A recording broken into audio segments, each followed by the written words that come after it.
안녕하세요. 독서와 하부르타로 행복한 교육을 전하는 성재입니다. 잘 지내셨어요? 또 며칠 만에 제가 찾아뵙는 것 같습니다. 오늘은 제가 조급한 부모가 아이 뇌를 망친다 이 책으로 이야기를 좀 나눠보려고 해요. 어, 이거는 어제 저희 그 독서 모임에서 그 2주마다 한 번씩 모여서 독서 토론을 하는데 어제 바로 독서 토론을 나누었던 책입니다. 그리고 제가 몇 년 전에 도서관에서 빌려서 읽었었는데 너무 좋았던 책이고 뭐 이번에 독서 모임이 있고 해서 새로 구입을 했는데요. 역시 다시 봐도 너무 도움이 되고 좋았던, 그리고 이제 제 교육에 있어서 마음을 좀 더 다잡을 수 있었던 그런 책이었습니다. 음. 이렇게 보시면 제가 줄을 굉장히 많이 쳤어요. 그런 이제 사례도 많고 연구 결과도 많고 이제 많아서 이제 소개시켜 드리고 싶은 게 굉장히 많아요. 근데 그 중에서도 이제 소개시켜 드릴 게, 이 유튜브 찍기 전에 어떤 걸 소개시켜 드릴까 해서 이제 뽑았는데 그래도 이렇게 많죠. 한번 볼게요. 혹시 조급하신가요? 아이 교육에 있어서 저는 조급함은 정말 독이 된다고 생각을 합니다. 그래서 저는 아이들 교육할 때 항상 제가 중심으로 잡는 게 바로 조급하지 말자. 천천히 가자. 그리고 차근차근 잘 다지면서 가자.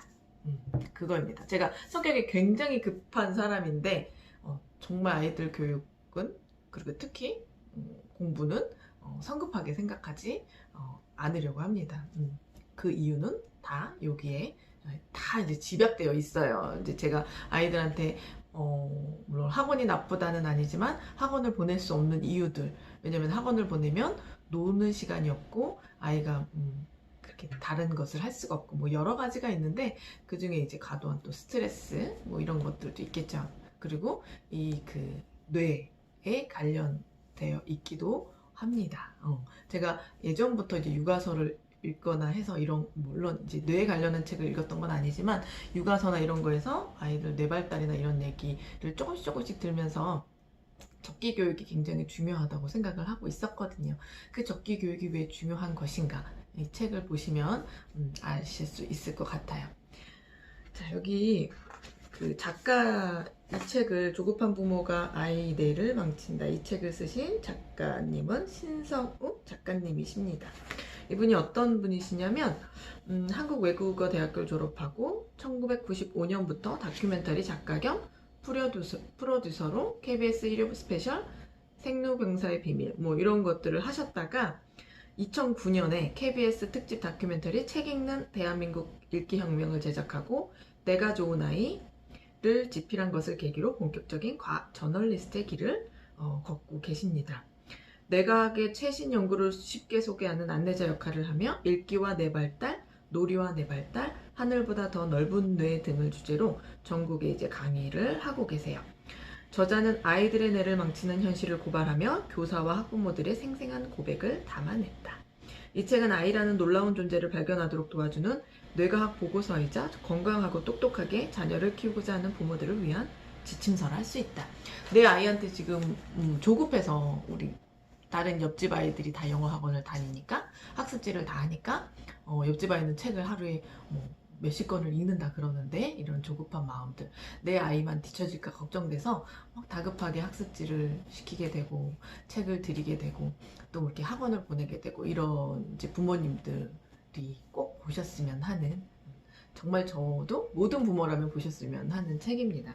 제가 그러면 이거 한번 사례들과 제가 이제 본 것들 중에 몇 개를 이제 소개해 드릴게요. 똑똑하다고 생각했는데 자폐라니. 이제 여기서 이제 세 명의 아이를 이제 처음부터 이제 소개를 합니다. 이제 올해 들어간 민수는 만 1살 때 처음으로 단어를 말하기 시작했다. 3살 때부터 글자를 읽었고 자기가 본 비디오를 송두리째 외우고 다녀서 엄마 아빠는 물론이고 주변의 어른들을 놀라게 했다. 4살이 되면서는 글자를 쓰기 시작했다. 민수는 특히 기억력이 뛰어나서 4살 때부터는 50권이 넘는 전집 그림책 중에서 자기가 원하는 책을 정확하게 찾아냈다. 5살부터는 디즈니에 제작한 비디오를 보고 혼자 영어를 익히면서 간단한 영어 문장을 회화도 할 수 있었다. 민수의 인지 발달은 또래에 비해 꽤 뛰어난 편이었다. 이 정도 되면 거의 영재라고 생각할 수 있겠죠? 진우는 만 4세예요. 2살 때 숫자를 익히기 시작했고 어느 순간 스스로 읽기를 시작해서 현재 글자와 숫자를 모두 읽고 쓴다. 진우는 특히 숫자를 아주 잘 알아본다. 달력의 숫자를 정확하게 읽어낼 뿐만 아니라 몇 월 며칠 몇 요일입니다 라는 문장을 정확하게 말할 수 있어 엄마 아빠를 매우 기쁘게 한다. 자동차 번호판 읽기에도 푹 빠져서 1시간이 넘도록 지겨워하지도 않고 계속할 때도 있다. 진우는 기억력도 매우 뛰어나다. 자기가 시청한 비디오의 내용을 완전히 복사하듯이 외울 뿐만 아니라 기억나는 장면을 그대로 따라한다. 진우 역시 영재 같아 보이죠?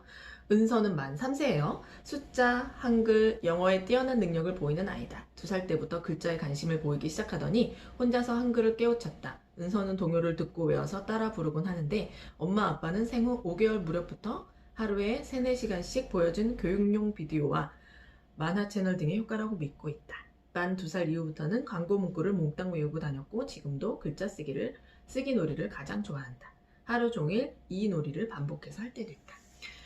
여기에 소개된 아이들을 우리 주변에 있다면 내가 만약에 부모라면 이 아이들을 영재라고 생각하고 굉장히 기뻐했을 거예요. 제 아이가 그랬어도 저는 이제 기뻐했을 것 같습니다.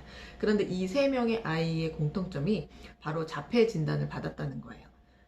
정확하게는 자폐 증상의 하나인 과잉 언어증 또는 광범위성 발달 장애 진단을 받았다고 합니다. 여기 보면 과잉 언어증과 광범위성 발달 장애에 대해서 소개가 나와 있는데요. 과잉 언어증은 문자를 읽는 능력은 발달했지만 이를 이해하지 못하는 증상이라고 합니다. 2세에서 5세 사이에 많이 나타난대요. 그냥 문자만 읽는 거죠. 이해 없이. 친구들, 또래와 어울리지 못하고 혼자서 책을 읽거나 사람들에게 관심을 보이지 않는 등 사회성 결여를 보이며 한 가지 측면이나 세밀한 것에만 집중하는 경향이 있다. 광범위성 발달 장애는 아동기 발달 장애의 한 부류로 사회적 상호작용과 의사소통 기술 등 발달의 여러 분야에서 광범위한 장애를 보이는 것을 말한다. 선천적 또는 반려과정 중 생긴 대뇌 손상으로 인해 지능 및 운동 발달 장애, 언어 발달 장애, 시각, 청각 등의 특수감각 기능 장애, 학습 장애 등으로 나타난다고 합니다. 근데 이 영재로 보였던 이 세 아이가 과잉 언어증 또는 광범위성 발달 장애를 받았다는 거죠.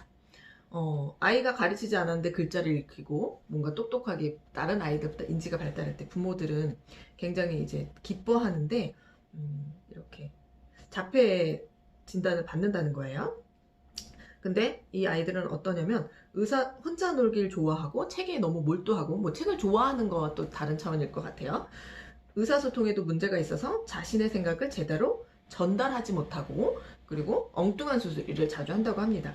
집중을 잘하지 못하고 주의도 산만하고 글자를 잘 읽기는 하지만 언어 이해력은 또래보다 저조한 것으로 나타났다고 합니다. 또 여기서 진우는 언어 표현이 자연스럽지 못해서 누구와 있든 혼잣말처럼 중얼거리는 증상이 있고 부모와는 물론이고 주변 사람들과 의사소통이 자연스럽지 못하다고 합니다. 그리고 은서는 엄마의 요구에 별로 반응이 없고 부모의 말에 무표정하고 사람들과 눈도 맞추지 못하고 스스로 먼저 말을 건네는 경우가 거의 없이 혼잣말을 중얼거리거나 혼자 노래하는 등의 행동을 자주 보였다고 해요. 언어 발달과 인지 발달은 빨랐을지 몰라도 다른 부분은 또래들에 비해 불안정한 모습을 보이는 것입니다. 내 아이가 되게 똑똑해 보이더라도 눈을 자주 잘 마주치지 못한다거나 다른 데 집중하지 못한다거나 제대로 자기 표현을 못한다거나 이게 이제 뭐 어려서 그런 것도 있지만 그 발달 단계 그 주변 아이들에 비해서 그게 이제 불안하다면 한번 생각해 볼 수 있는 일일 것 같아요. 근데 이게 헷갈릴 수 있다는 거죠. 이게 되게 영재 같아서 얘가 이걸 되게 집중하는 것 같아 이렇게 할 수가 있는데 부모님의 잘 관찰이 필요할 것 같아요. 그 부모님들이 이렇게 얘기를 한다고 합니다. 아이가 눈맞춤에 서툴고 표정이 별로 없고 친구들과 잘 어울리지 못한다는 사실을 간과해버리는 경우들이 많대요. 결과적으로 내 아이가 영재성이 있다 보니 조금은 유별난 구석이 있지라는 식으로 넘어가는 것이다. 문제는 바로 이 지점에서 시작된다고 합니다. 근데 이 세 아이가 선천적인 자폐아는 아니래요. 선천적 자폐아 중에는 뭐 여러 가지가 있지만 보통 이런 아이들은 후천적 그 자폐 아들이라고 해요. 유사자폐, 자폐성향 등으로 이제 진단이 나온다고 하는데 기계적으로 읽기만 하는 아이들이 굉장히 많다고 합니다. 이걸 하이퍼렉시아라고 하는데 아직 생소한 질병이긴 한데 우리 주변에 이제 많이 있는 일이라고 해요. 의미를 전혀 모르지만 의미도 모른 채 한글이나 영어를 기계적으로 발음하는 것으로 과거에는 자폐아들이 보이는 여러 증상 가운데 하나로 분류되었지만 최근에는 뇌가 성숙되지 않은 아이들에게 한글이나 영어 등 문자나 숫자를 조건반사식으로 가르치는 인지 중심의 과도한 조기 교육에 따른 유아 정신질환으로 보는 주장이 힘을 얻고 있다고 합니다. 우리 주변에는 하이퍼렉시아가 의심되는 아이들이 적지 않다고 해요. 어려서부터 그 한글을 이제 빨리 가르치고 영어도 이제 파닉스를 가르쳐서 기계적으로 읽고 이제 뜻을 이해 못하고 이제 이런 아이들을 이제 말을 하겠죠. 죄송합니다.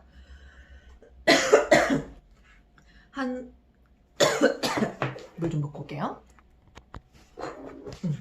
한 소아정신과 전문의가 1,500여 명의 어린이 환자들을 대상으로 실시한 국내 임상 연구에 의하면 부모가 자폐아라고 생각한 아이들 7명 중 1명 정도만이 선천적 자폐였고 나머지 6명은 실제로 모두 하이퍼렉시아, 즉 과잉 언어증 등 후천적 자폐로 분류되었다.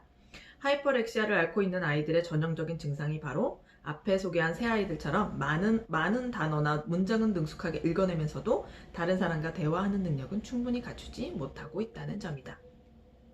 이 임상 연구도 하이퍼렉시아의 원인은 과도한 조기 교육, 문자 교육이라고 지적하고 있다. 여기서 흥미로운 것이 있어요. 근데 유럽과 미국에서 이제 서구에서 또 하이퍼렉시아가 주로 3세 이전에 나타나는데 그 원인이 주로 부모의 무관심이래요. 그런데 그 하이퍼렉시아는 언어 발달장애, 사회성 발달장애, 사물에 대한 과도한 집착 등의 증상이 함께 나타나는 것으로 보고되었대요. 그런데 이제 그 서구의 같은 경우 부모의 무관심이 원인이었다면 우리나라의 경우에도 3세 이전에 영유아에게서 발견이 되는데 반대로 극성인 부모와 과도한 조기 교육에 그 원인이 지목되었다고 합니다. 똑같은 질병인데 우리나라에서는 이렇게 조기 교육과 이제 극성인 부모에게 지목되었다는 거죠. 최근의 연구에서도 이런 사실이 다시 한번 확인되었다. 한국건강증진재단은 2012년 경기도 광명시에 거주하는 78개월 미만 어린이 530여 명을 대상으로 정신건강 실태조사를 실시했다. 조사 결과는 충격적이다. 10명 중에 3명이 고위험 수준의 언어발달장애, 정서발달장애, 사회성 발달장애, 그리고 자폐 증상을 보였고 이 연구팀 역시 문자와 숫자 중심의 과도한 조기 교육을 원인으로 지적했다. 라고 합니다. 그리고 이제 조사 결과가 담긴 이제 한국 영유아 정신건강 증진을 위한 실태조사 및 서비스 요구도 연구라는 보고서는 사회성과 정서 발달에 문제를 보이는 영유아가 크게 증가하고 있다는 사실에 주목한다. 물론 원인은 한 가지로 규정할 수는 없을 정도로 복잡하다. 보고서에는 저출산과 핵가족화, IMF 외환위기 이후 우리 사회의 급변한 변화, 크게 늘고 있는 이혼, 재혼, 다문화 가정 같은 가족 구조의 변화, 지나친 영유아 조기 교육 열풍 등을 원인으로 언급한다. 이를 정리하면 아이들이 겪는 스트레스가 과거에 비해 크게 늘었다고 결론 내릴 수 있을 것이다. 이게 이제 광명의 특정 지역에 한정된 조사라는 한계를 가지고 있지만 10명 중 3명의 아이에게 정신건강상의 문제, 즉 뇌발달에 이상이 발견되었다는 사실은 매우 의미심장하다. 10명 중에 3명의 아이가 정신건강의 문제, 그 뇌 발달에 이상이 발견됐다고 굉장히 이거 놀라운 일입니다. 그러면 그 학교에서 보통 20명, 30명이 있다고 하면 10명 중 3명이니까 어마어마한 숫자죠. 많은 아이들이 있는데 여기서 이제 암 사망률과 아이들의 정신건강 얘기를 하세요. 그래서 만약에 이제 이게 암이다 그러면 굉장히 이제 큰일 날 거라고 할 건데 3명 중에 10명 중 3명의 아이들의 정신건강에 심각한 문제가 있다면 우리의 미래에 대한 확실한 경고가 아닌가. 암 발병률을 떨어뜨리고 예방과 치료율을 높이기 위해 국가는 많은 예산과 인력을 투입하고 있다. 그렇다면 우리의 미래인 아이들의 정신건강을 위해서는 무엇을 하고 있는가. 정말 좋은 물음을 하신 것 같아요. 암이나 이제 질병에 대해서는 굉장히 많은 예산을 들이죠. 그런데 정말 우리 아이들이 이렇게 병들고 있고 내가 망가지고 있는데 어떤 노력을 하고 있을까요? 우리 부모들은 아이가 암에 걸리거나 이제 건강에 대해서는 굉장히 신경 쓰지만 과연 내 아이의 뇌 발달, 그런 정신 질병, 정신 건강에는 얼마나 신경을 쓰고 있는가 한번 이제 물음표를 던집니다. 굉장히 이제 저는 몸도 건강해야 하지만 정신도 건강해야 행복한 삶을 사는 건 누구나 다 알고 있는 일이죠. 그런데 우리 부모님들, 또 특히 조급한 우리 그 한국 부모님들, 뭐 비교 경쟁, 입시, 교육, 그 어쩔 수 없는 테두리이긴 하지만 그 안에서 내 아이를 그렇게 계속 내몰 것인지는 이제 생각해 보셨으면 좋겠어요. 그리고 지금 소개하고 싶은 게 너무 많아요. 여기 뭐 은서의 하루, 뭐 3살 아이가 하루 종일 뭐 다니고 막 이런 것들, 학교 벌써 태어나면서부터 학습을 하고 학생으로 살아가는 우리나라 아이들, 많은 이야기들이 나옵니다. 보통 그 우리나라 사람들이 조기 교육을 하는 데는 3세 신화 이야기들이 되게 많죠. 3세 무렵에 인간의 뇌가 80% 이상이 완성된다는 신화. 그것 때문에 이제 엄마들이 막 태교 물론 중요하죠. 뭐 이때부터 수학책을 읽는다던가 정석을 풀기도 하고 영어를 듣기도 하고, 그 3세 전에 막 그 뇌가 완성되기 때문에 그 발달시켜준다고 해서 엄청난 조기 교육을 합니다. 근데 인간의 뇌는 평생을 두고 계속 발달한다고 해요. 자, 인간의 뇌 활동이 가장 좋아지는 나이는 몇 살일까요? 한번 생각해 보신 적 있으신가요? 뭐 10대? 20대? 근데 여기서는 정답은 50대 중반이라고 합니다. 저도 지금 계속 뇌가 좋아지고 있는 상황인 것 같아요. 그래서 제가 생각해보면 지금 제 평생 제가 제일 똑똑한 것 같아요. 그래서 저는 이 이야기에 굉장히 이제 공감을 했는데, 그 이유가 뭐냐면 지혜나 통찰 이런 것들, 지식적인 것들보다 삶을 살아오면서 경험과 그리고 많은 그 지식들, 그리고 이렇게 살면서 이제 쌓아 올린 것들로 우리는 이제 지혜로운 사람이 되잖아요. 그게 아주 어려서부터 지혜로운 사람이 될 수는 없겠죠. 근데 그 많은 것들이 이제 어우러지면서 이제 지혜와 통찰을 이제 생기게 되는데, 그게 이제 그게 연륜과도 관련이 있죠. 나이를 먹으면서 이제 삶을, 이제 어떤 현상을 바라볼 때 그냥 어린 사람들보다는 이렇게 보는 눈이 조금 다르단 말이에요. 그래서 일부 과학자들은 지혜나 통찰을 얘기하는데 뇌과학자들이 얘기를 하는 거예요. 이 능력은 무엇보다 중년과 노년으로 갈수록 두드러진다. 일부 뇌과학자들은 이 연구를 더욱 발전시켜서 중년의 뇌가 더 똑똑하고 더 침착하고 더 행복해하고 더 많은 것들을 안다고 주장했다. 중년의 뇌에서 지혜와 통찰로 표현되는 과학적 증거들을 찾아냈다. 한마디로 인간의 뇌는 중년은 물론 그 이후에도 계속 발달하고 변화한다. 계속 뇌는 발달한다는 거예요. 그러니까 너무 3세 신화에 우리가 너무 올인할 이유가 없다는 거죠. 오히려 그 3세 신화를 믿기 때문에 아이들 뇌는 망가지고 있다는 거예요. 신화에 이제 가둔다는 거죠. 그래서 지금 아이들이 뇌가 망가지고 정신 건강이 이제 해롭습니다. 이제 여기서 이제 사이코패스에 대해 어떤 영어 영재에 대해서 되게 자극적인 이제 제목 이야기가 나와요. 여기에는 진우라는 아이가 나오는데 영어 영재로 서울의 초등학교 다니는 5학년 학생이에요. 3학년 때부터 해마다 열리는 각종 영어 말하기에 대해서 1등을 놓친 적이 없고, 동생도 영어를 잘하고, 뭐 형이 1등을 하면 같은 대회에서 동생이 2등, 3등을 할 정도로. 그래서 이제 엄마가 주변의 부러움의 대상이고 엄친아죠. 그래서 구청에서 실시하는 학부모 교육에서 두 아이를 모두 영어 영재로 키워낸 노하우를 강의할 정도로 이 아이들이 이제 그렇게 영어 영재입니다. 진우는 엄마 뱃속에서부터 영어를 듣고 성장했고, 학창 시절에 영어에 관심이 많았던 엄마는 이제 임신하자마자 영어 태교 프로그램을 해서 이제 많이 이제 들었어요. 그리고 이제 아이가 이제 어려서부터 영어책을 보기 시작했고, 뭐 이렇게 영상물들도 보고, 그래서 영어의 반응이 빠르고, 이제 그러니까 이제 아이가 영어를 굉장히 잘하게 된 거죠. 그래서 이 엄마가 이 교육법에 이제 확신을 하신 거예요. 그리고 이제 열심히 다니고, 뭐 아이가 계속 이제 공부를 잘 했다고 합니다. 그런데 진우가 5학년이 돼서 이제 문제가 터졌어요. 만 11세가 되면서 예상치 못했던 문제가 발생했다. 무척이나 얌전하고 착실한 아이로 선생님들의 귀여움을 받았던 진우가 부쩍 학교 생활에 대한 불편함을 토로하기 시작했다. 아이들과 다투는 일이 잦아졌을 뿐 아니라 친구들이 옆에 오는 것을 꺼리는 외톨이 증상까지 나타났다. 선생님이 나무라면 교실을 뛰쳐나가는 일도 생겼다. 부모는 학년이 올라가면서 학습 부담이 가중해준 탓이라며 대수롭지 않게 생각했다. 하지만 시간이 지날수록 진우의 증세는 점점 심해졌고 마침내는 무엇에도 관심을 보이지 않는 무기력 증상까지 나왔다고 합니다. 자, 여기 보면 그 정상적인 아이의 뇌와 그 진우의 뇌를 이제 비교를 한 게 있어요. 정상적인 아이의 뇌는 이렇게 생겼는데 이 아이는 뭔가 좀 다르죠. 이게 대뇌 변형계의 일부가 손상되었던 거라고 합니다. 그래서 이제 검사를 받았는데 정신 이제 정서 이제 의사분이 이렇게 이제 했는데 이제 이 촬영을 한 거죠. 근데 결과는 충격적이었다. 뇌 영상 촬영 결과 진우의 대뇌 변형계, 그 중에도 감정을 담당하는 편도체와 기저핵 부분에서 심각한 이상이 발견된 것이다. 정상 상태의 PET 영상에서 편도체와 기저핵은 붉은색으로 표시된다. 제대로 활성화되고 있다는 뜻이다. 하지만 진우의 뇌에서는 붉은색 대신 검은색이 나타났다. 검은색이 나타났다는 건 발달하지 못했다는 이야기입니다.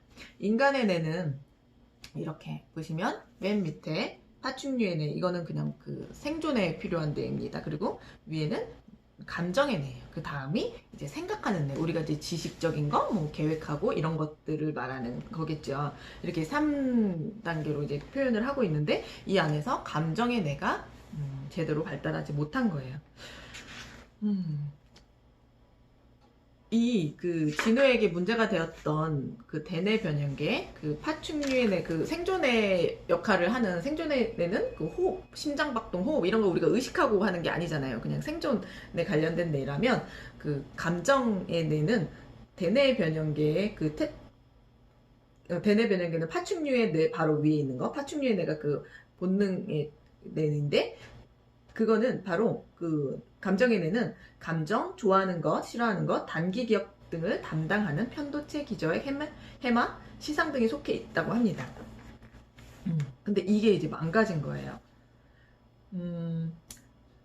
감정의 뇌를 통해 인간은 좋아하고 싫어하는 것, 이로운 것과 해로운 것을 구별하는데 인간과 같은 고등 영장류의 경우 감정의 뇌가 매우 탁월하게 발달되어 있다고 합니다. 그쵸. 인간이 감정이 뭐 슬프고 기쁘고 이런 것들이 있겠죠. 그런 다음에 이제 생각하는 뇌인데요. 이것들이 이제 우리가 생각하는 지능, 생각, 의식, 언어, 운동 능력 뭐 이런 것들일 거예요. 근데 이 부분이 발달해야 공부를 잘한다고 우리는 생각을 하고 있는데 그렇지 않다는 거예요. 그 1950년대에 뇌를 세 부분으로 구분한 폴 맥클린이라는 사람이 있어요. 이 사람은 뇌의 삼위일체설을 이야기했는데요. 인간이 생명활동을 지속해 나가는 과정에서 뇌의 세 부분은 따로 작용하는 것이 아니라 서로 협력해서 작동하는 것이다 라고 얘기를 했습니다. 일상에서 벌어지는 인간의 생명활동은 매 순간 본능, 감정, 의식이 함께 작용한 결과다. 인간다운 뇌란 본능, 감정, 의식이 조화를 이룬 뇌라고 할 수 있다. 어느 한 부분만 지나치게 발달하거나 어느 한 부분이 제대로 작용하지 않는다면 건강한 뇌라고 할 수 없다. 그쵸? 우리가 본능인데 호흡하고 심장박동 이런 것들이 제대로 안 돼도 문제고 그거는 생명의 문제가 있겠죠. 그리고 감정도 내가 지금 너무 화가 났다고 뭔가 이렇게 불같이 화를 내고 그냥 짜증을 내버리고 뛰쳐나가버리고 이런 것들이 이렇게 도움이 되지 않잖아요. 내 삶에. 공부도 마찬가지죠. 공부하기가 너무 어렵고 짜증나. 막 하다 보니까 막 화도 나고 엄마가 공부하라고 잔소리를 화가 난다고 해서 공부를 안 할 거야, 때려칠 거야 이렇게 돼버리는 것도 도움이 되지 않겠죠. 근데 지금 많은 아이들이 감정의 뇌가 망가졌다고 합니다. 진우의 뇌를 촬영한 결과 편도체, 기저핵 등 대뇌 변형계가 손상된 것으로 드러났다. 진우의 감정체계, 단기 기억 작용 등의 장애가 생겼다는 뜻이다. 진우의 주치의는 이런 이상을 가진 아이들은 빈번하게 짜증을 내고 소리를 지르고 쉽게 포기하는 성향을 보인다고 지적했습니다. 더욱 문제가 되는 것은 성장이 진행될수록 아예 학습을 거부하는 성향으로 발전하는 경우가 많다는 거예요. 그래서 어렸을 때 부모님이 공부를 이제 막 열심히 시켜서 어렸을 때 잘하던 아이들이 어느 순간 갑자기 무기력해지고 갑자기 막 짜증을 내고 화를 내면서 불같이 화를 내고 감정 조절을 못하고 이런 아이들이 되는 것들이 이제 이런 어렸을 때 감정의 뇌가 발달하지 못해서인 것 같아요. 연세대 강남 세브란스 병원의 신의진 교수, 현 국회의원이시래요. 교수는 대뇌 변형계의 손상을 이렇게 설명했다. 감정을 담당하는 대뇌 변형계의 손상은 결국 감정 조절의 미숙과 같은 정서 문제를 야기합니다. 이게 학습에 대한 거부로까지 진전되는 이유는 감정의 생물학적 작용과 관련이 있습니다. 즉, 내가 취해야 할 정보와 그렇지 않은 정보를 구분하는 능력이 크게 떨어지는 것이죠. 감정의 뇌가 잘 발달한 아이들은 나중에 공부를 더 잘한다는 보고도 있습니다. 우리 EQ 이야기 많이 해요. 정서지능. 저도 강의할 때 이제 정서지능 얘기를 많이 하는데, 정서지능이 이제 예전에는 IQ 지능 지수가 높은 사람이 성공할 거라고 생각을 했어요. 공부를 잘하고도. 근데 주위를 둘러봤더니 꼭 IQ가 높은 사람들이 뭐 성공을 하거나 공부를 잘하거나는 아니라는 거죠. 그래서 사람들이 이제 궁금해지기 시작했어요. 그러면은 성공을 할 수 있는 그것이 조건이 무엇인가? 그랬더니 알고 봤더니 IQ, 지능 지수가 아니라 감성 지능, 감정을 잘 컨트롤하고 다른 사람 공감을 잘 하고 이런 사람들이 성공을 하더라는 거예요. IQ랑 상관없이. 그거는 그거죠. 사람이 살다 보면 뭐 실패할 수도 있고 뭐 공부를 못하게 될 수도 있고 이런 일이 있지만 있어요. 사람이 다 잘 살, 돈도 있을 수 있다가도 없을 수도 있고 뭐 파산을 할 수도 있고 망할 수도 있겠죠. 사업이 잘 안 될 수도 있고. 그런데 감성 지수가 높은 사람들은 그런 밑바닥에서도 동기부여를 찾는 거죠. 나는 잘 해낼 수 있다는 것. 실패해도 극복해낼 수 있는 마음이 있다는 거예요. 그런 것. 그런데 지능지수만 높은 아이들, 명문대 갔는데 이렇게 너무 경쟁에 시달리다 자살하거나 이렇게 막 되게 성공의 위치에 있는데 삶을 포기하거나 이런 사람들 보면 이제 감성지수가 뭐 높지 않았겠죠. 그래서 감성지수, EQ, 감정지능이라고도 얘기하는데 그게 이제 굉장히 이제 중요하다고 부각이 되는 것 같습니다. 저는 그게 굉장히 중요한 것 같아요. 자식 교육에 있어서. 근데 여기서 결국 영어 영재 진우가 병원을 찾게 만든 친구들과의 다툼이나 무기력 등의 증상은 감정의 뇌, 그중에도 편도체와 기저핵 등 감정 중추의 손상에 따른 심각한 뇌 질환의 징후였던 거예요. 아이가 뇌가 이제 아픈 거죠. 뇌가 이제 망가진 거죠. 그렇다면 무엇이 이런 비극적인 결과를 가져왔을까? 영어 교재와 비디오의 안 좋은 독성 물질이 아이의 뇌를 공격했을까? 당연히 그럴 리는 없다. 과도한 스트레스가 문제입니다. 아이들이 발달 단계에 맞는 적절한 자극 대신 과도한 자극, 즉 문자 학습 등에 노출되면 스트레스를 받게 됩니다.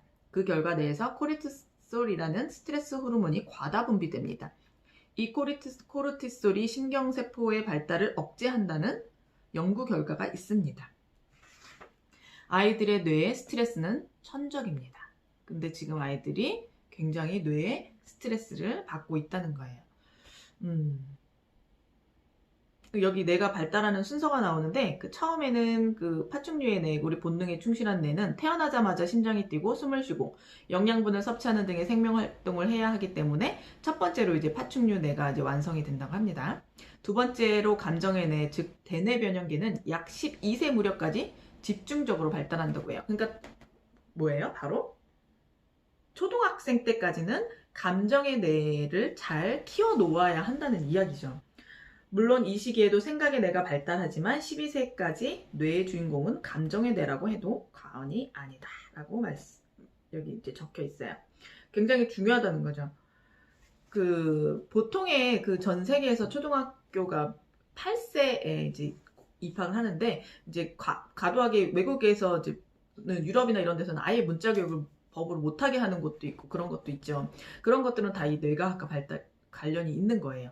제가 어디서 옛날에 들었는데 외국에서는 아이가 이제 손이 이렇게 해서 귀에 닿지 않으면 인지적 학습을 시키지 않는다고 해요. 왜냐면 뇌가 받아들일 준비가 되어 있지 않기 때문이라고 합니다. 그런데 이제 평균적으로 이제 8세 정도가 되면 아이들이 이제 손이 이쪽으로 귀에 이제 닿기 때문에 뇌 발달이 이제 어느 정도 이제 학습을 받아들일 수가 있는 시기가 됐기 때문에 그때부터 이제 문자 교육이나 이런 것들을 한다고 하는데 우리나라는 이제 그 아이들이 내가 받아들일 준비가 되어 있지 않는 상황에서 과도하게 이제 문자나 이제 이런 인지적인 학습을 시키기 때문에 아이들이 이제 스트레스를 받는 거죠.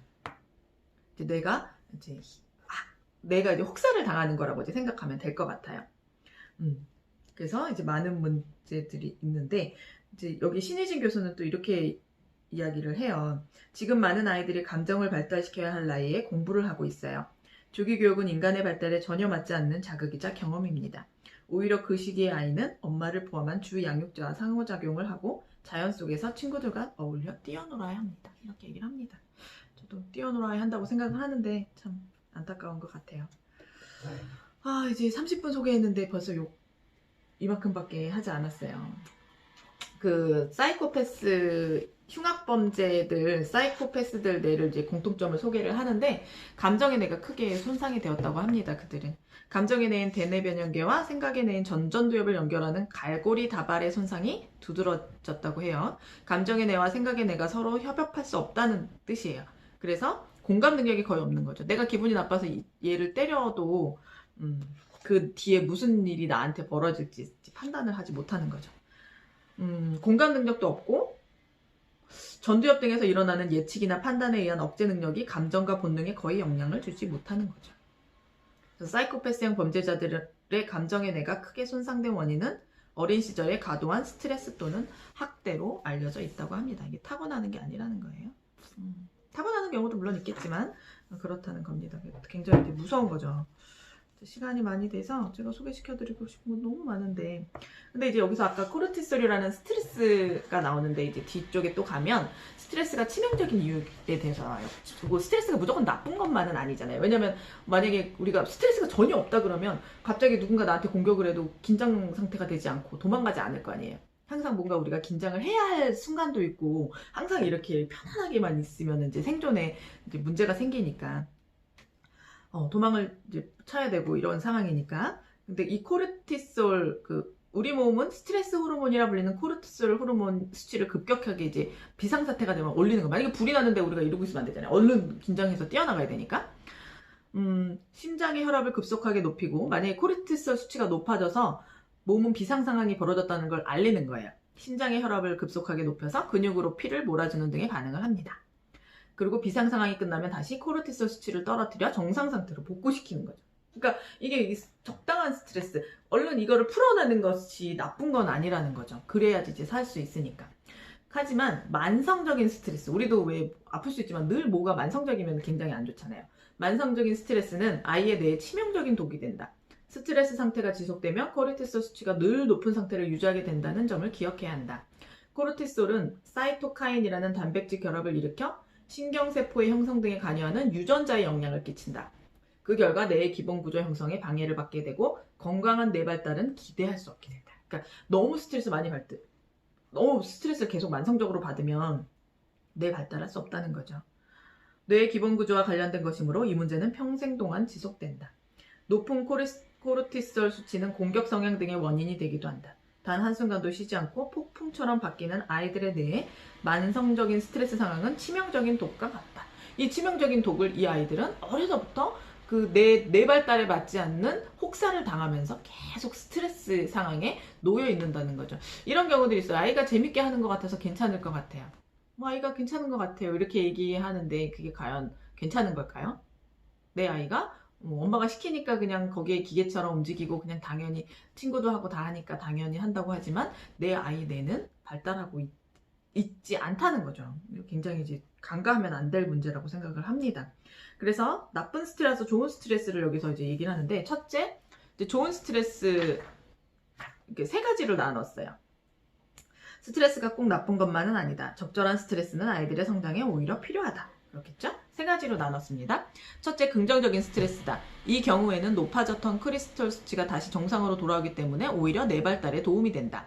아이가 자신을 어르는 엄마 아빠와 눈을 맞추거나 일상적인 경험을 하거나 새로운 사람과 만나고 헤어지거나 다른 사람을 따라하는 등이 여기에 해당한다. 둘째, 견딜 만한 스트레스다. 자연재해를 입거나 몸이 아프거나 부모와 장기간 이별하는 등이 여기에 해당한다. 견딜 만한 스트레스 상황에서는 아이를 도와주는 누군가의 역할이 매우 중요하다. 적절한 도움, 외부의 좋은 자극, 든든한 애착관계 등이 코르티솔 수치를 떨어뜨린다. 이거는 이제 아이가 어느 정도 스트레스를 받다가도 부모님 이제 도와주는 사람에 의해서 코르티솔 수치가 떨어진다는 거예요. 세 번째가 중요합니다. 독이 되는 스트레스다. 아이가 누구의 도움을 받지 못하고 혼자서 겪어내야 하는 모든 상황을 말한다. 가장 강도가 세다. 즉 부모와 같이 있더라도 외면당하거나, 이거 굉장히 크겠죠. 친구들로부터 따돌림을 당하거나 우리나라의 많은 아이들처럼 만성적인 학습 스트레스에 시달리는 경우가 여기에 해당한다. 생애 초기부터 시작되는 문자학습, 사회적 관계가 배제된 언어 환경, 밤늦게까지 계속되는 학원, 교습 등이 우리 아이들을 가족의 도움으로도 해결할 수 없는 스트레스 속으로 밀어넣고 말한다. 이게 가장 큰 거 아닐까요? 그 아이들 자살, 초등학생 아이가 자살하고 유서에 학교 학원이 너무 힘들어서 자살해요. 이런 아이들. 그 아이들이 저는 정말 죽음에 대해서 알까 싶은 나이인데 자살을 하잖아요. 정말 너무 끔찍하고 놀라고 슬픈 일인데, 내가 아무리 공부가 힘들다고 부모님한테 얘기를 해도 부모가 외면한다고 생각했기에 그러지 않았을까 그리고 부모님도 어쩔 수 없는 상황이다. 다른 사람들이 다 하기 때문에 공부를 해야 된다라고 하는 이제 믿음 때문이겠죠. 이제 어느 누가 내 아이를 힘들게 하고 싶은 사람이 누가 있겠어요. 하지만 우리가 이제 이런 그 뇌 발달에 대해서 정확한 지식을 알고 그게 내 아이의 그 인생에 또 그리고 교육에 발달에 도움이 되지 않는다는 걸 안다면 그렇게 하지 않을 거라고 생각을 해서 저는 이 책을 이제 분명히 필독서라고 생각을 해요. 자, 이제 마지막으로 이제 마무리할게요. 잘 노는 아이가 뇌도 잘 자란다. 이 얘기 있습니다. 그 전두엽 발달 이야기할 때도 놀이가 꼭 들어가요.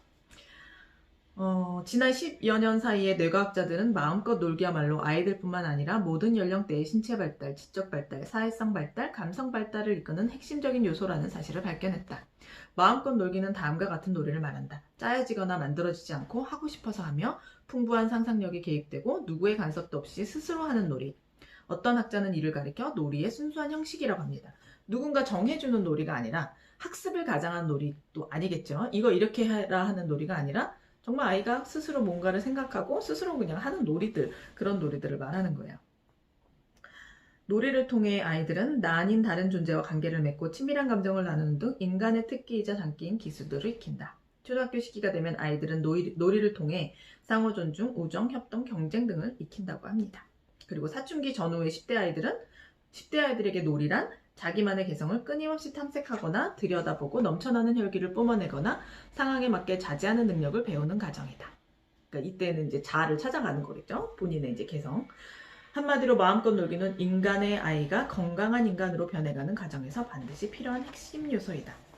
뭐 이렇게 쭉 이야기가 나오고 꼭 읽어보시고 모든 살인범들 이제 이런 놀지 못하고 이런 것들 이제 얘기를 하다가 베일러 의과대학 교수 스튜어트 브라운은 찰스 휘트먼을 포함해 그러니까 되게 충격적인 이제 살인자들, 흉악범들을 이제 인터뷰를 했어요. 26명을. 그 결과 두 가지 공통점이 있었는데 모든 살인범들은 첫째 어린 시절 가정에서 학대당한 경험을 갖고 있었고요.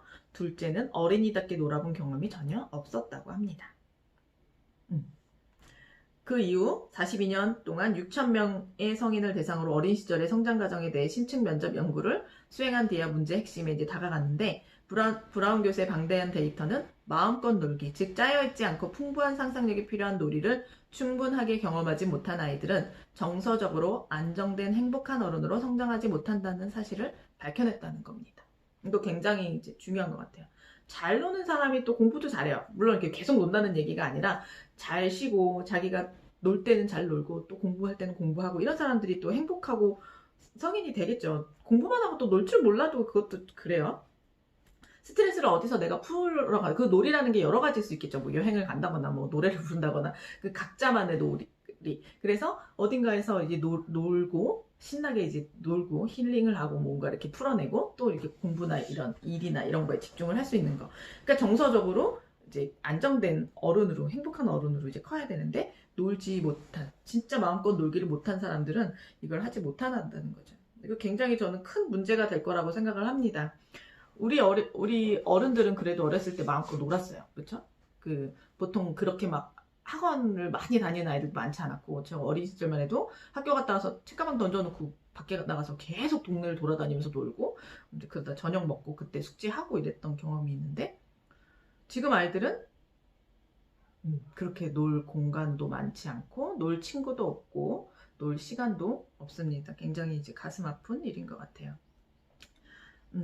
그래서 놀이와 이제 뇌 발달에 대해서 이제 얘기를 계속 해드리면 마음껏 놀기는 특히 사회적 관계의 형성, 스트레스 조절, 문제 해결 능력의 발달 같은 인지 능력의 형성에도 결정적인 영향을 끼친다는 거예요. 스트레스 조절 이런 거예요. 우리가 실컷 나가서 놀자는 사람이 살다 보면 아이들도 엄마한테 혼날 수도 있고 부모님한테 선생님도 혼날 수도 있고 친구들하고 싸울 수도 있어요. 그런데 마음껏 놀다 보면요 그 안에 있는 부정적인 감정들이 이제 사라져 버리는 거죠. 그래서 우리 왜 실컷 놀다 보면은 분명히 누군가에 화가 나는데 그냥 뭐 별일 아니네 이러고 넘어가는 경우가 있는데 지금은 그 아이들이 그런 시간조차 없다는 거예요. 스트레스를 조절할 수 있는 시간도 없고 그래서 이 시간에 이제 문제 해결 능력 굉장히 이제 앞으로 4차 산업혁명이 있고 아이들이 성인이 돼서 가장 중요한 것 중에 하나가 문제 해결 능력인데 이런 발달에 결정적 영향을 끼친다는 겁니다. 그래서 이제 많이 놀아야 해요. 그래서 여기서 이제 여러 가지 뭐 이야기들이 나오고 언어를 어떻게 습득할까 뭐 이야기도 나오고 IQ와 정서지능도 나오고 마음이 자라고. 근데 여기서 이제 제가 표시를 안 해놨네요. 이제 뇌는 저걸 좋아한다라고 스토리를 좋아한다라는 이야기가 여기 있는 것 같아요. 뇌는 이야기를 좋아한다 라는 이야기가 나옵니다. 그래서 그 옛날 분들 조상들도 그렇고 많은 학자들이 아이들한테 옛날 이야기 많이 들려주세요. 그게 아이들한테 굉장히 좋아하라고 얘기했던 하잖아요. 근데 이게 굉장히 이제 뇌과학적으로 맞다는 얘기입니다. 그러니까 되게 따뜻한 분위기에서 안정된 분위기에서 할머니가 들려줬던 옛날 이야기들, 부모님이 어린 시절 이야기 들어줬다는 거, 그런 거에 아이들이 이제 정서적으로 안정이 되고 그 안에서 뇌도 안정적으로 이제 발달이 된다는 거죠. 그래서 여기에 또 한 가지가 나오는데 이제 어떤 연구를 했어요. 10분 동안 실험에 참가한 다른 동료와 대화를 나누거나 몰랐던 사람과 새로 인사를 나누라고 지시를 받은 그룹이 있어요. 사회적용이 중요한 뇌의 기능을 향상시키는 이제 연구인데, 친구와 대화를 나누거나 새로운 사람과 좋은 관계를 맺게 되면 그것만으로도 인지 기능이 향상된대요. 근데 반면에 실험에 참가한 동료들과 극도로 경쟁적인 논쟁을 벌인 참가자들은 인지적 과제 수행에 아무런 영향을 받지 못했다고 합니다. 그러니까 막 이게 긴장되어 있고 경쟁되어 있고 뭔가 이런 분위기에서는 인지 능력이 이제 향상되지 않다는 거죠. 인지 기능이. 그러니까 아이들은 항상 이렇게 편안한 상태에서, 즐거운 상태에서 부모님한테 이야기를 들을 때, 친구들이랑 즐겁게 이야기를 할 때, 그리고 뭐 재밌는 이야기, 책 이야기도 괜찮겠죠. 이런 걸 볼 때 이제 아이들이 뇌가 아주 건강하게 자라날 수 있다는 겁니다. 근데 우리가 그런 것들을 간과하고 너무 아이들에게 지식적인 것만 빨리, 남들보다 더 빨리 조급하게 이제 그런 걸 넣으려고, 주입하려고 하는 건 아닌가 하는 생각이 들고요. 저는 얼마 전에 저희 아들이 반 아이들이 지금 4학년인데 저희 축복이가 반 친구들은 벌써 수학을 6학년 수학 막 쉬는 시간에 6학년 문제를 풀고 어떤 아이는 고등학교 문제를 푼다라고 얘기를 하더라고요. 아마도 선행을 하지 않는 아이가 저희 아들 반에 많지 않은 것 같아요. 근데 저는 축복에도 이런 얘기를 했어요. 그건 중요한 게 아니라고. 지금 있는 학교에서 배우는 것만 적절 네가 잘 소화를 해내면 되는 거라고. 그런 친구들이 앞서 나가는 거에 대해서 조바심 낼 필요 없다고 했더니 자기도 그렇게 생각한다고 하더라고요. 왜냐하면 친구들 공부 많이 하고 자기는 조금 덜 한다는 걸 알고 굉장히 감사해하고 있어요. 그래서 저는 이렇게 저도 그렇게 생각을 하고 많은 뇌과학자들, 육아서 모든 거에 있어서 너무 과도한 사교육, 조기교육, 지나친 학습을 경계시합니다. 그런 전문가들이 얘기하는 걸 왜 우리 학부모들은 듣지를 않는 걸까요? 지금 내 아이가 그렇게 과도한 경쟁, 비교로 마음의 병이 들고 뇌가 건강하지 않은 아이로 크고 있을 수 있다고 생각하면 굉장히 무서운 일인데 그걸 자각하지 못하고 있는 것 같습니다. 그걸 무서워하지 않는 이유는 모든 아이들이 그렇게 하는데 별일 있겠어? 다 그렇게 하는데 내 아이는 안 할 수 없잖아. 이게 굉장히 무서운 것 같아요. 모두가 잘못된 건 아니겠지만 그게 내 발달적으로 잘못되었다는 것을 인식을 한다면 조금 용기를 내는 것도 필요하지 않을까요? 내 아이가 다른 아이들이 달려간다고 내 아이도 꼭 달려가야 할 필요는 저는 없다고 생각을 합니다. 이거를 이제 용기가 있어야 된다라고 말씀을 하시더라고요. 제가 이런 이제 강의를 가서 말씀을 드리면 맞아요. 굉장한 용기가 필요한데 엄마의 흔들리지 않는 교육관, 그리고 이런 이제 이런 연구 결과들, 그리고 사례들을 보면서 마음을 다잡는 데 이제 도움이 저는 많이 되었고, 그래서 이제 결코 다른 아이들과 이제 비교하면서 경쟁하고 이렇게 내 아이들에게 조급증을 내는 것들을 굉장히 저 스스로 경계하고 있습니다. 그렇게 교육을 하고 있고요. 앞으로도 그렇게 할 생각입니다. 그냥 지금 아이들 적기 교육에 맞게 그냥 하려고 이제 노력을 하고 있어요.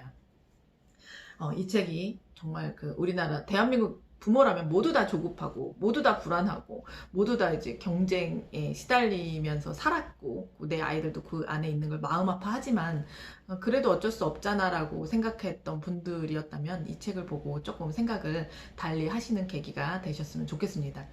벌써 시간이 44분이 되었는데요. 짧게 하려고 했는데 사실 이 안에서 소개시켜 드리고 싶은 게 너무 많아요. 책을 꼭 이거는 꼭 빌려보시지 마시고 사셔서 좀 이렇게 내가 불안할 때마다 이 자폐의 진단을 받은 아이들 이야기도 보시고 내 발달에 맞게 내가 아이를 하고 있는가, 내 아이가 혹시 그 뇌를 혹사나가고 있는 건 아닌가에 대해서 좀 항상 고민하시고 늘 들춰보시고 하셨으면 좋겠습니다. 그럼 오늘은 여기까지 하고 다음에 또 좋은 책으로 또 만나 뵐게요. 또 시켜드리고 싶은 책이 또 많아요. 그리고 이제 다음에 또 하브루타 얘기나 제 독서 이야기도 이제 해드려야겠죠. 오늘 하루도 즐겁게 보내시고요. 다음에 또 뵙겠습니다. 감사합니다.